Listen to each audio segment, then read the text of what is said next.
Assalamualaikum warahmatullahi wabarakatuh.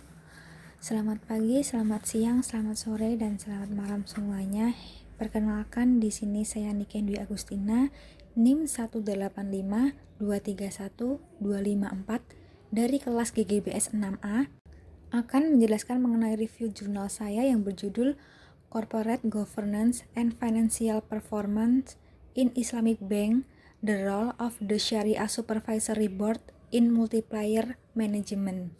Terjemahan judul, Tata Kelola Perusahaan dan Kinerja Keuangan di Bank Syariah, Peran Dewan Pengawas Syariah dalam Manajemen Berlapis-lapis. Penulis Darwanto dan Anis Cariri. Nama jurnal Bank and Bank System, volume 14, issue 4, tahun 2019. Latar belakang pada penelitian ini yaitu krisis keuangan yang telah memperluas antusiasme para ilmuwan tentang hubungan antara tata kelola perusahaan dan kinerja sektor keuangan yang masih diperbincangkan.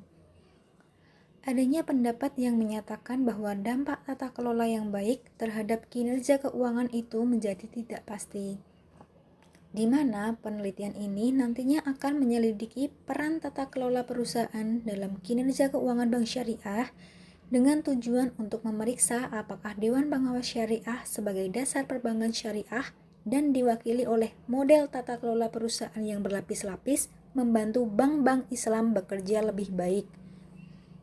Hal ini membuat penulis meneliti tentang dampak Dewan Pengawas Syariah dan tata kelola perusahaan terhadap kinerja bank syariah. Adapun tujuan penelitian ini untuk mengetahui pengaruh tata kelola perusahaan terhadap kinerja keuangan perbankan syariah, di mana tujuan utamanya untuk mengeksplorasi efek dari Dewan Pengawas Syariah, Dewan Komisaris, dan Direksi terhadap kinerja bank syariah. Subjek penelitian adalah tata kelola perusahaan dan kinerja keuangan di bank syariah. Sedangkan sumber data yang digunakan dalam penelitian ini menggunakan data panel yang diperoleh dari laporan tahunan 14 bank umum syariah di Indonesia dalam kurun waktu 2014 hingga 2017. Adapun metode penelitian menggunakan pendekatan regresi data panel, model efek umum, model efek tetap, atau model efek acak, dan diproses melalui perangkat lunak eView 10. Langkah pemilihan model dilakukan dengan menggunakan uji Chow, uji Hausman, dan uji language multiplier. Kelebihan dalam penelitian ini yaitu penggunaan model yang berbeda.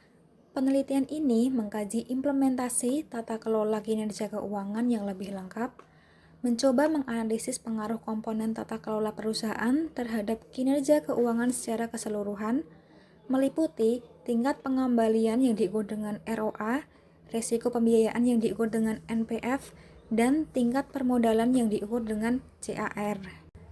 Dalam penelitian ini menghasilkan model 1, kinerja Dewan Pengawas Syariah, kinerja Dewan Komisaris, komposisi Dewan Komisaris, dan kinerja direksi berpengaruh positif terhadap ROA Bank Umum Syariah di Indonesia pada periode 2014 hingga 2017.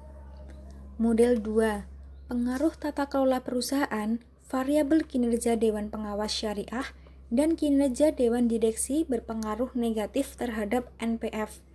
Hal ini menunjukkan bahwa semakin baik penerapan tata kelola perusahaan oleh bank syariah, khususnya kinerja Dewan Pengawas Syariah dan kinerja direksi, maka akan semakin rendah resiko kredit bermasalah terhadap total kredit. Model 3, CAR atau tingkat kecukupan modal bank syariah di Indonesia dipengaruhi secara positif oleh Dewan Direksi dan Dewan Pengawas Syariah.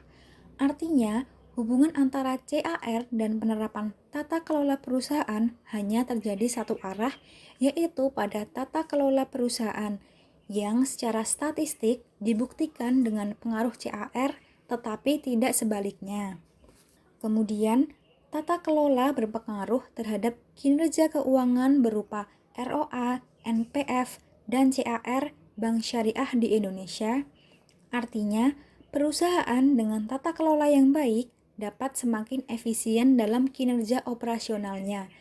Manajer bekerja dengan giat dan efektif untuk mengurangi biaya modal dan membatasi resiko sehingga menghasilkan keuntungan yang lebih tinggi. Kesimpulan dalam penelitian ini yaitu Dewan Pengawas Syariah secara signifikan dan positif mempengaruhi kinerja keuangan bank syariah dalam hal ROA sebagai indikator pengembalian dan CAR sebagai indikator tingkat modal dan berpengaruh negatif terhadap NPF sebagai indikator pembiayaan. Dewan Direksi secara signifikan mempengaruhi kinerja keuangan bank syariah searah dengan Dewan Pengawas Syariah dalam 3 komponen yaitu ROA, NPF, dan CAR. Dewan Komisaris berpengaruh signifikan dan positif hanya terhadap ROA bank syariah di Indonesia. Konseptualisasi pada saat ini, Dewan Pengawas Syariah memiliki tugas untuk memberikan nasihat dan saran kepada direksi serta mengawasi kegiatan bank agar sesuai dengan prinsip syariah. Pemenuhan untuk menjadi salah satu anggota Dewan Pengawas Syariah pun juga harus memenuhi beberapa kriteria seperti integritas, kompetensi, dan reputasi keuangan. Adanya tugas dan tanggung jawab yang ada dapat menyebabkan Dewan Pengawas Syariah dan direksi memiliki keterkaitan dengan kinerja keuangan bank syariah. Demikian yang dapat saya sampaikan. Terima kasih. Wassalamualaikum warahmatullahi wabarakatuh.